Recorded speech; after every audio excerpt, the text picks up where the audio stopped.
नमस्कार दोस्तों, स्वागत है आप सबका आपके अपने चैनल स्टडी विद एचपी स्वामी पर, जहां पर आपको हर दिन हाई कोर्ट, एसएससी इत्यादि विभागों हेतु समय पर डिक्टेशन उपलब्ध करवाया जाता है।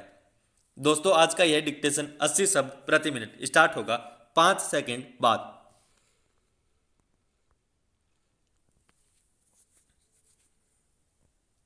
स्टार्ट।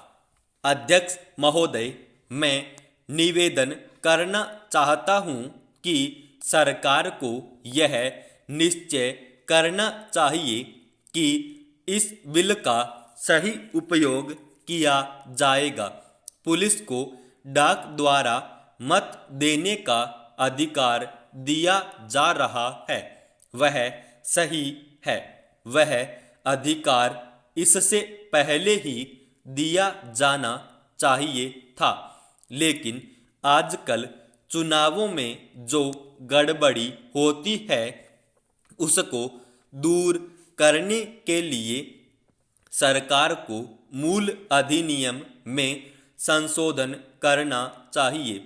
माननीय सदस्य ने अभी कहा कि इस बिल पर ज़्यादा वाद विवाद नहीं होना चाहिए, लेकिन हम विरोधी दल के लोग जानते हैं कि जूता कहाँ काटता है। अगर कांग्रेस पार्टी चुनाव से पहले गद्दी छोड़ दे और सरकार में न रहे, तब हम देखेंगे कि कांग्रेस को कितने वोट मिलते हैं। चूंकि चुनाव के समय कांग्रेस पार्टी के हाथ में सरकार रहती है, इसलिए उसको इतने वोट मिल जाते हैं। मैंने मध्य प्रदेश में देखा है कि हमारे कुछ कर्मचारियों को आरोप लगाकर पकड़ लिया गया है। इस संबंध में न्यायाधीश का निर्णय वहां की विधानसभा में पढ़कर सुनाया गया है। पुलिस के वोट देने के लिए ही यह बिल लाया गया है।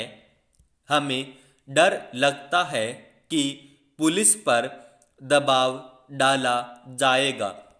सरकार को यह बतला देना चाहिए कि ऐसा नहीं किया जाएगा। यदि प्रारंभ में ही चोर चोर का शोर मचा दिया जाए तो चोर घर में नहीं घुसता है, क्योंकि वह जानता है कि लोग जागे हुए हैं।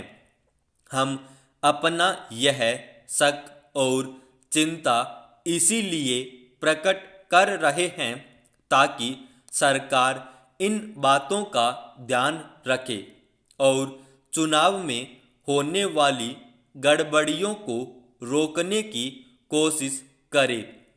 यह जो छोटा सा बिल लाया गया है, वह किसी विशेष मतलब से लाया गया है। जैसा कि विरोधी दल के अन्य माननीय सदस्यों ने कहा, यह बिल किसी विशेष पार्टी के हित के लिए नहीं लाया गया है। केवल अपने प्रदेश से बाहर काम करने वाले पुलिस के आदमियों को डाक द्वारा मत देने का अधिकार देने के लिए नहीं लाया गया है।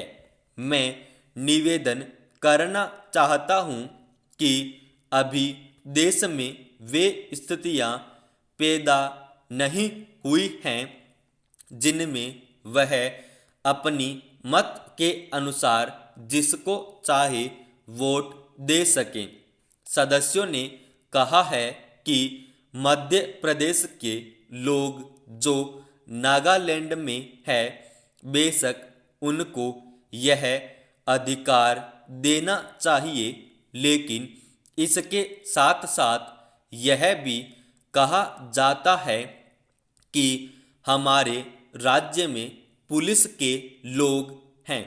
अध्यक्ष महोदय, मैं कहना चाहता हूं कि हर आदमी को यह अधिकार है कि जिसको वह चाहे डाक द्वारा मत भेज सके।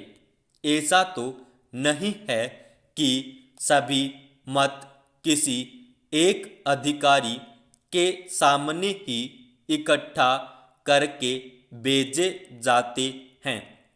जहाँ तक इस बिल का संबंध है वह ठीक है, वह प्रारंभ में ही आना चाहिए था और मैं इसका समर्थन करता हूँ। मैं इस सदन के माननीय सदस्यों से भी निवेदन करता हूँ कि इस बिल को पास कर दिया जाए। खेती में उन्नति न होने का कारण क्या है? उसका एक कारण यह है कि खेती से संबंधित जितने विभाग हैं उनमें आपस में समन्वय नहीं है। खेती के लिए अच्छी खाद की आवश्यकता है, पानी की आवश्यकता है, औजारों की आवश्यकता है और धन की आवश्यकता है।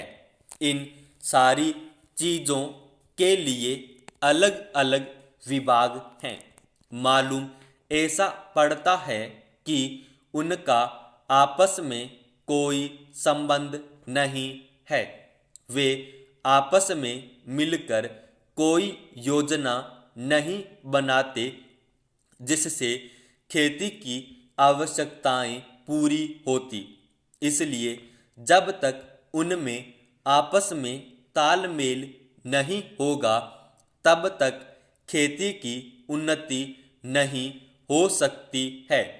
दूसरा कारण यह है कि योजना की बिल्कुल कमी है। इसके अलावा कृषि कॉलेजों से निकले हुए जो स्नातक होते हैं, जो खेती की बातों को जानते हैं, उनमें से एक भी आदमी खेती करने के लिए तैयार नहीं है। सभी प्रोफेसर बनने के लिए तैयार हैं, खेती के लिए कोई भी तैयार नहीं है। एक बात मैं माननीय मंत्री जी से विशेष रूप से कहना चाहता हूँ।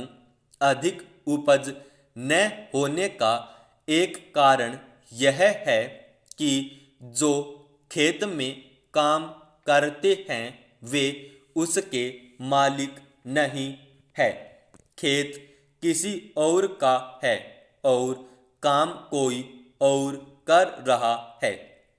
इसलिए मेरा कहना यह है कि किसानों में जब तक यह भावना पैदा नहीं होगी कि यह मेरी भूमि है, तब तक अधिक उपज नहीं हो सकती है। इसके लिए आप जब तक भूमि सुधार नहीं करेंगे तब तक कोई बात बनने वाली नहीं है। दुर्भाग्य से इस देश में खेती करने वाले बहुत कम लोग ही भूमि के स्वामी हैं।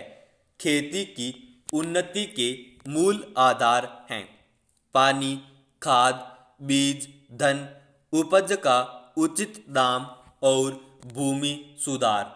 इन सबकी ओर कृषि मंत्रालय का ध्यान नहीं है।